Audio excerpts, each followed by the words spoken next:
మా ఏం చేస్తున్నావు? హాయ్ అండి. ఈరోజు మా ఇంట్లో లంచ్కి వచ్చి మిల్ మేకర్ కర్రీ, స్వీట్కి వచ్చి గులాబ్ జామ్ చేస్తున్నాను.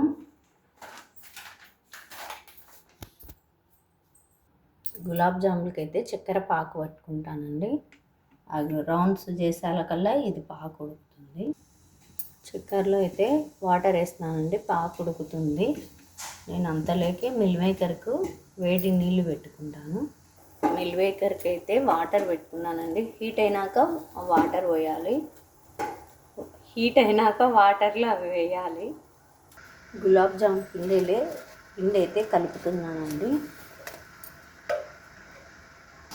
జీరా అయితే ఉడికిందండి, బాగా వచ్చింది. దీంట్లో వేడి నీళ్ళు అయినాయి. మిల్ మేకర్ వేయాలి. ఆఫ్ చేస్తున్నాను స్టవ్. అవి బాగా పౌన్లు అయితే చుట్టినానండి పిండి కలిపి. ఇప్పుడు వేయించుతాను. పాకం అయితే రెడీ అయింది. ఆయిల్ అయితే వేస్తున్నానండి వేయించడానికి. ఆయిల్ అయితే హీట్ అయిందండి. గులాబ్ జాములు వేస్తున్నా. చిన్న మంటతో వేయించుకోవాలి. ఇవి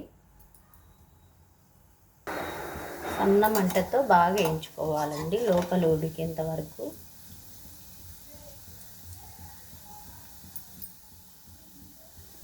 గోల్డ్ కలర్ వచ్చినంత వరకు బాగా వేయించుకోవాలండి. సన్న మంటతో వేయించుకుంటే బాగా లోపల కూడా ఉడుకుతుంది గులాబ్ జాముకు.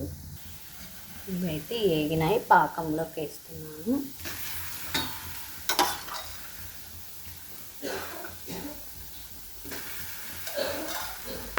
గులాబ్ జామ్ అయితే రెడీ అయిందండి. ఇప్పుడు మిల్ మేకర్ కూడా చేస్తాను.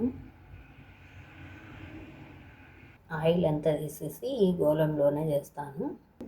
ఉల్లిగడ్డ, టమోటా, అల్లం పేస్టు అన్నీ రెడీ పెట్టుకున్నానండి. ఈ వేడి నీళ్ళలో నానేసినాక బాగా అయినాయి చూడండి. ఆయిల్ అయితే హీట్ అయింది కదండి, గులాబ్ జామున్ వేస్తుంది. ఇప్పుడు తిరువాతకి వేస్తాను.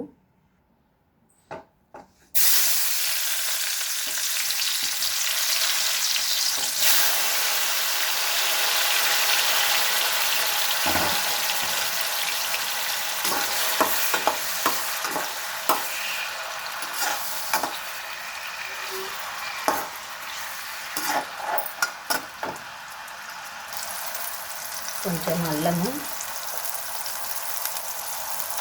కొంచెం పసుపు,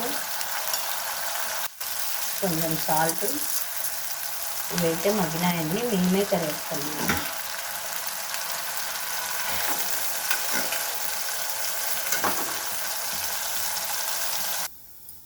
కారం వేస్తున్నాను, కొంచెం వేస్తున్నాను. పిల్లలు తినరు. ఈరోజు సండే అయినా మేము నవరాత్రులు వేస్తున్నాము, నాన్ వెజ్ తినమండి. కొంచెం కొబ్బరి పొడి, కొంచెం ధనియాల పొడి, కొన్ని వాటర్ వేస్తానండి. మసాలా అంతా బాగా దానిలో పట్టుకోవాలి. కొంచెం కొత్తిమీర వేస్తున్నానండి, వెనక పక్క కాస్తుంది. మా ఇంట్లో ఈరోజు లంచ్కు మిల్ మేకర్ కర్రీ, స్వీట్కి వచ్చి గులాబ్ జామ్,